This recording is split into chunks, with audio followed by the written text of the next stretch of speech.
Buchibabu over hype పెద్దికి ప్లస్సా మైనస్సా టెన్షన్ పడుతోన్న మెగా ఫ్యాన్స్. టాలీవుడ్ లో ఒక సినిమా విడుదలకు ముందు స్టేజీలపై ఇంటర్వ్యూల్లో ఈవెంట్లలో ఇండస్ట్రీ షేక్ అవుతోంది.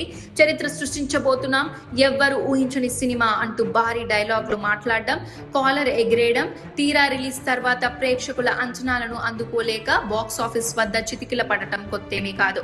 విడుదలకు ముందు వచ్చే ఓవర్ హైప్ అనేది ఒక రకంగా రెండు వైపులా పదునున్న కత్తి లాంటిది.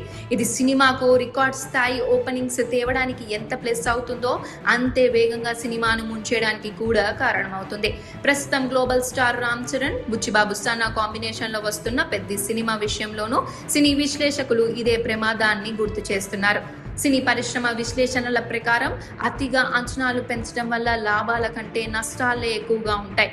హైప్ విపరీతంగా ఉన్నప్పుడు ప్రేక్షకులు థియేటర్కి వెళ్ళేటప్పుడు ఒక మాస్టర్ పీస్ చూస్తామనే నమ్మకంతో వెళ్తారు.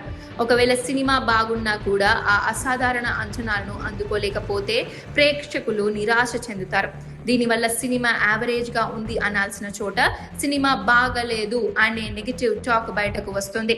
కంటెంట్ కాస్త అటు ఇటుగా ఉంటే మార్నింగ్ షో అవగానే negative mouth talk, social media trolls మొదలైపోతాయి. దీనివల్ల మొదటి వీకెండ్ లోనే కలెక్షన్లు దారుణంగా పడిపోతాయి. భారీ హైప్ ఉన్న చిత్రాల థియేట్రికల్ హక్కులను డిస్ట్రిబ్యూటర్లు ఫ్యాన్సీ రేటుకు కొనుగోలు చేస్తుంటారు కాబట్టి సినిమా ఆ రేంజ్ హిట్ అవ్వకపోతే వారు కోట్లలో నష్టపోవాల్సి వస్తుంది. అయితే ఈ హైప్ వల్ల రికార్డ్ స్థాయి ఓపెనింగ్స్ రావడం, విడుదలకు ముందే డిజిటల్ శాటిలైట్ హక్కుల రూపంలో భారీ బిజినెస్ జరగడం వంటి లాభాలు కూడా ఉన్నాయి. కంటెంట్ లో దమ్మున్నప్పుడు ఎంత హైప్ ఉన్నా సినిమా తట్టుకుంటుంది. కానీ కంటెంట్ బలహీనంగా ఉన్నప్పుడు ఓవర్ హైప్ అనేది ఖచ్చితంగా సినిమాకు చేటు చేస్తుంది. అందుకే ఈ మధ్య కాలంలో చాలా మంది మేకర్స్ తక్కువ అంచనాలతో వెళ్ళండి, సినిమా నచ్చుతుంది అని ప్రమోషన్లలోనే హింట్ ఇస్తున్నారు. కొద్ది రోజుల క్రితం వరకు పెద్ద సినిమాకు సరైన ప్రమోషన్స్ లేవనే విమర్శనలు వచ్చాయి. కానీ ఆ తర్వాత ఒక్కసారిగా బుచ్చిబాబు వరుస ఇంటర్వ్యూలతో మొత్తం సీన్ ని మార్చేశాడు. సినిమా గొప్పదనం గురించి, రామ్ చరణ్ కష్టం గురించి ఒక్కో ఇంటర్వ్యూలో ఒక్కో భారీ విషయం చెబుతూ హైప్ ను రోజు రోజుకు పీక్స్ కు తీసుకెళ్తున్నాడు. దీనివల్ల అభిమానులు కూడా సహజంగానే అసాధారణ స్థాయి అంచనాలు పెట్టుకునే పరిస్థితి వస్తోంది.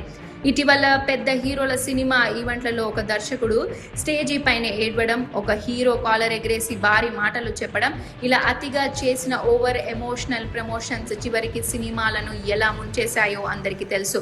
అందుకే ఇప్పుడు పెద్ద ప్రమోషన్స్ విషయంలో కూడా ఇండస్ట్రీలో భిన్న అభిప్రాయాలు వ్యక్తమవుతున్నాయి. సినిమా గురించి మేము బాగా తీసాం, ప్రేక్షకులు ఎంజాయ్ చేస్తారు అని చెప్పడం వరకు ఓకే, కానీ ప్రేక్షకుల ఊహలకు అందని స్థాయిలో మాటలు చెప్పడం మాత్రం ప్రమాదకరమే. ఒకవేళ ఇది సినిమా ముందస్తు బిజినెస్ బాగా చేయాలనే లక్ష్యంతో చేస్తుంటే కొంతవరకు ఓకే, కానీ కంటెంట్ పై నమ్మకం ఉన్నప్పుడు అంత చెప్పుకోవాల్సిన అవసరం ఏముంది అనే వాదనలు కూడా వినిపిస్తున్నాయి. మరి ఈ ఓవర్ డోస్ హైప్ పెద్ద చిత్రానికి ప్లస్ అవుతుందా మైనస్ అవుతుందా అన్నది తెలియాలంటే కొద్ది రోజులు ఆగాల్సిందే.